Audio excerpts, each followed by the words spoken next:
Assalamualaikum warahmatullahi wabarakatuh. Welcome back to my channel. Apa kabar kalian semua seluruh subscriber setia yang mungkin hari ini masih tetap memberikan support dan dukungan terhadap channel ini. Terima kasih banyak untuk kalian mungkin sudah menekan tombol subscribe, like, dan udah nge-share semua video-video kita. Dan aku pun masih tetap mendoakan kita semua agar tetap dalam keadaan sehat walafiat dan tentunya harus masih bisa tetap semangat. Baik ya, hari ini banyak yang sedang gelisah. Di bulan Ramadan ini banyak yang sedang merasa serba salah. Banyak yang merasa masih diuber-uber ya, sama yang namanya DC aplikasi pinjol. Hari ini banyak yang sedang panik mencari dana talangan setelah mendapatkan pesan-pesan WA dari penagihan DC pinjol yang katanya mau mendatangkan debt collector lapangan. Dan hari ini banyak pula yang sudah berputus asa, udah nggak sanggup lagi buat ngebayar semua hutang-hutang pinjol. Banyak yang udah mengeluh, bang, aku hari ini gaji aku sudah terus-terusan habis-habisan bang, karena terus membayar biaya perpanjangan ini itu segala macem bang. Bang, aku udah di PHK bang, aku udah nggak kerja lagi, udah nggak punya penghasilan lagi. Lantas aku mau galbay bang. Lalu hari ini banyak yang bertanya-tanya, apa sih resikonya ketika kalian nekat gagal bayar aplikasi pinjol? Loh, pinjol itu yang mana bang? Pinjol itu cuma ada dua ya. Pinjol legal OJK. Kalau mereka nggak legal berarti mereka itu ilegal. Lantas hari ini bang banyak yang mengatakan ada pinjol semi legal. Gua nggak pernah mengeluarkan statement itu. Ya, kita udah ngebangun channel ini udah hampir 5 tahun ya kan. Pinjol itu cuma ada dua. Kalau nggak legal ya berarti ilegal. Lantas ada yang mengatakan semi legal. Gua nggak tahu kayak kalau tentang masalah itu. Pinjol itu cuma ada dua. Nah, itu dulu yang mau kita kasih tahu kepada kalian. Nah, hari ini apa sih resikonya? Kita pengen ngebahas dulu tentang yang ilegal. Bagaimana bang kalau seandainya kita gagal bayar di pinjol ilegal? Apa sih bang resikonya ketika kita tidak mampu lagi membayar hutang di aplikasi pinjol ilegal ini? Yang pertama yang akan kalian pertaruhkan ketika kalian berurusan dengan yang namanya aplikasi pinjol ilegal itu adalah nama baik kalian. Nama baik yang sudah dibangun puluhan tahun akhirnya hancur lebur seperti bubur karena sudah dipermalukan, difitnah, dan dicaci maki oleh aplikasi-aplikasi pinjol ilegal ini. Nah, itulah taruhan pertama ketika kalian nekat untuk tidak membayar di aplikasi-aplikasi pinjol ilegal. Apakah itu berbahaya? Kalau menurut gua tidak. Seharusnya untuk teman-teman yang sudah disebar data itu bersyukur karena fix secara otomatis hutang aplikasi pinjol ilegal itu dinyatakan lunas dan tidak usah dibayar lagi. Itu langsung perintah dari Menko Polhukam RI dan kita sependapat tentang hal itu.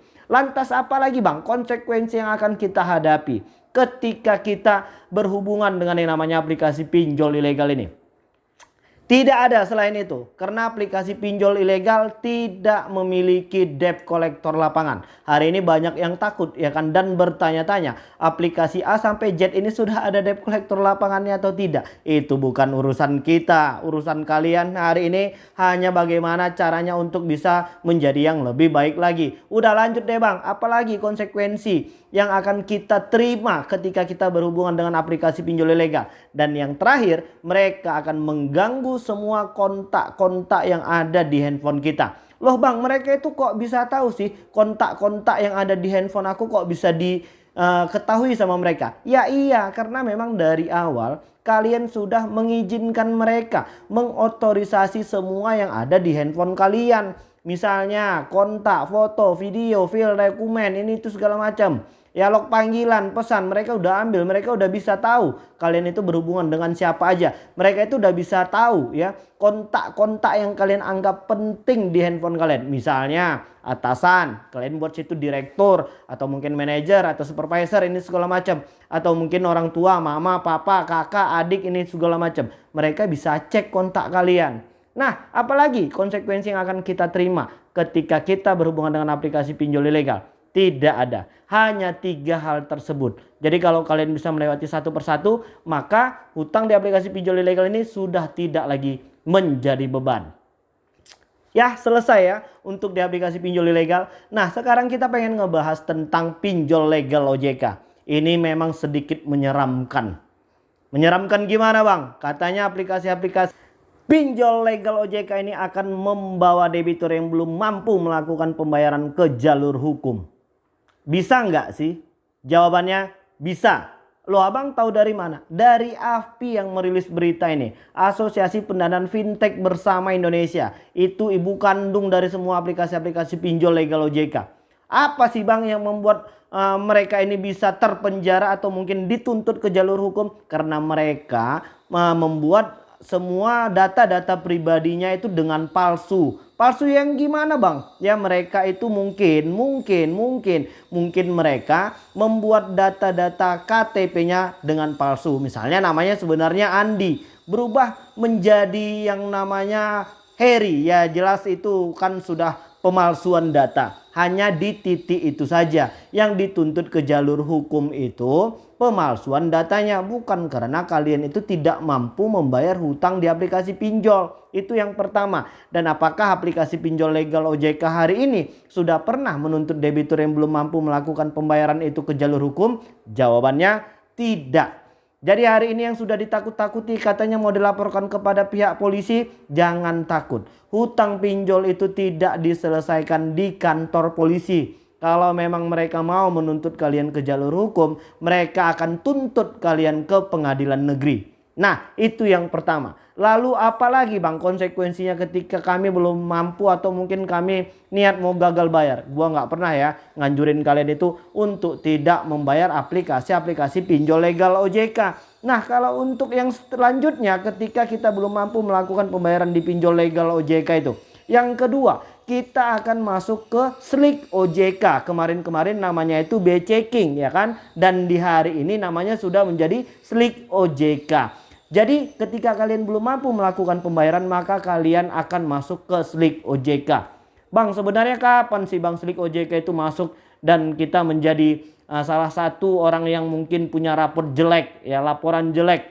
Nah Slick OJK itu ketika kalian berhasil menggunakan aplikasi tersebut, maka secara otomatis pula nama kalian akan langsung masuk otomatis ke Slick OJK.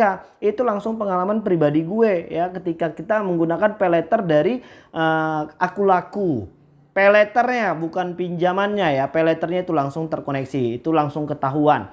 Nah, lanjut apalagi bang setelah tadi kita tidak akan dituntut jalur hukum dan yang kedua kita akan kena Slick OJK. Lantas banyak yang bertanya-tanya kapan sih ya Slick OJK ini bisa pulih kembali? 2 tahun setelah kalian melakukan pembayaran. Lantas banyak yang bertanya-tanya apakah nanti ketika kita tidak bayar apakah setelah 2 tahun secara otomatis akan lunas? Jawabannya tidak, itu sudah kita pertanyakan langsung dengan pihak OJK. Lantas resiko yang ketiga ketika kalian berurusan dan belum mampu melakukan pembayaran di aplikasi pinjol legal OJK adalah debt collector lapangan. Bang ini yang paling menakutkan bang. Kami takut bang kalau seandainya debt collector lapangan ini datang dengan teriak-teriak. Bayar utang lo, bayar utang lo, bayar utang lo. Nggak boleh seperti itu. Penagihan atau DC, file collection, debt collector itu tidak boleh menjatuhkan harkat martabat si peminjam. Walaupun kalian itu belum mampu melakukan pembayaran. Bang kami banyak melihat di video-video yang hari ini banyak beredar di beberapa media sosial itu. Banyak DC-DC pinjolnya itu melakukan tindakan kasar bang. Premanisme, mengintimidasi, mencaci maki. Rekam semua tindakan DC yang melakukan pelanggaran hukum tersebut. Dan segera laporkan kepada pihak kepolisian yang terdekat di kota kalian. Apalagi khususnya untuk Polda Metro Jaya ya, Kapolda udah perintahkan instruksikan seluruh jajaran Polsek Polres untuk menerima cepat semua laporan masyarakat terkait tentang file collection atau debt collector lapangan yang bergaya premanisme. Nah apalagi bang yang hari ini akan kami terima resiko ketika kami tidak mampu membayar di aplikasi pinjol legal OJK? Tidak ada, hanya 3 hal tersebut. Dan ketiga hal ini sudah tidak lagi menjadi penting ketika kalian sudah berpikir semua yang penting-penting. Hari ini masih banyak yang bertanya-tanya apakah aplikasi A, B, dan C ini sudah ada debt collector lapangannya atau tidak. Ingat ya seperti yang gue bilang tadi itu bukan urusan kita. Nah kalau seandainya memang mereka mau datang pintu rumah kita terbuka lebar. Mereka yang bertugas hari ini sebagai DC pinjol itu adalah saudara-saudara kita sebangsa setanah air. Apalagi ini di bulan Ramadan ya kan. Jadi mereka silahkan saja datang. Jangan panik. Dan kalian punya hak ketika DC pinjol ini melakukan penagihan ke rumah kalian. Apa hak kami bang? Kalian boleh mempertanyakan ID card pekerjaan mereka. Dan harus sesuai dengan kartu tanda penduduk atau KTP-nya. Jadi kalau di ID card pekerjaannya namanya Samsul, di KTP-nya juga harus namanya Samsul. Nggak boleh di KTP-nya Samsul, di ID card pekerjaannya namanya Panjul. Ya nggak boleh ya. Kalau Samsul ya tetap aja Samsul, jangan berubah jadi Panjul. Nggak boleh seperti itu. Jadi video ini mudah-mudahan mampulah ya untuk menenangkan pikiran kawan-kawan. Masalah slik OJK udah kita bahas, masalah tuntutan hukum sudah kita bahas, masalah penyebaran data. Ya banyak ya yang bertanya ya. Apakah aplikasi-aplikasi pinjol legal OJK itu akan melakukan penyebaran data bang? Ada hari ini dari teman-teman yang mungkin sudah punya pengalaman disebar data sama yang namanya aplikasi pinjol legal OJK. Dan apakah mereka boleh melakukan hal tersebut? Jawabannya tidak. Semua aplikasi pinjol legal OJK tidak boleh melakukan penyebaran data. Kalau seandainya hal itu nanti terjadi kepada kalian ketika kalian belum mampu melakukan pembayaran, segera laporkan. Laporkan kemana bang? Kepada pihak OJK.